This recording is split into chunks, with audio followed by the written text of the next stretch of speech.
Okay, so heater's doing good. Need a different regulator for it. But this, I'm starting to work on this. I got this the other day. This was back when machines were made in the USA and very good. Anybody thinks they might know the year of this thing or would do the research, that'd be great, because what I'm doing is this is a 3-phase motor, and I have this one I've been carrying around for I don't know how many years, but it has what we need right here, and I would have to drill and tap this and make it 110 volt. So it's a pretty cool thing. Here's how you change your speeds up here, and you could change here, here, and here.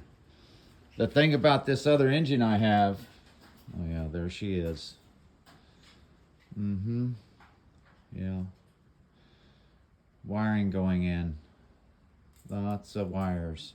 Yeah, so you could change it here, here to there, here, do all kinds of things. And so you could use it for a drill press. This moves this way and this way.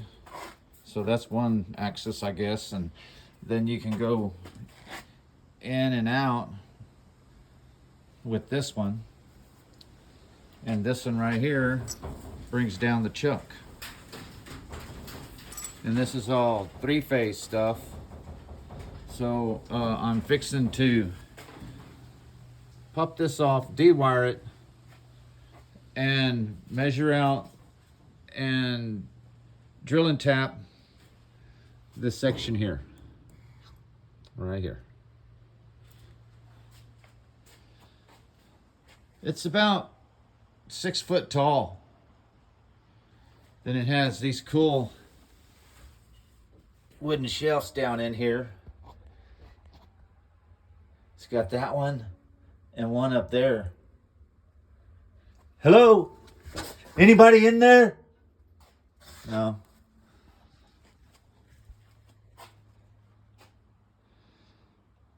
While we're at it, this is my snap-on welder I got in like 1983. Yeah. It's a MIG welder. It's been a real good machine.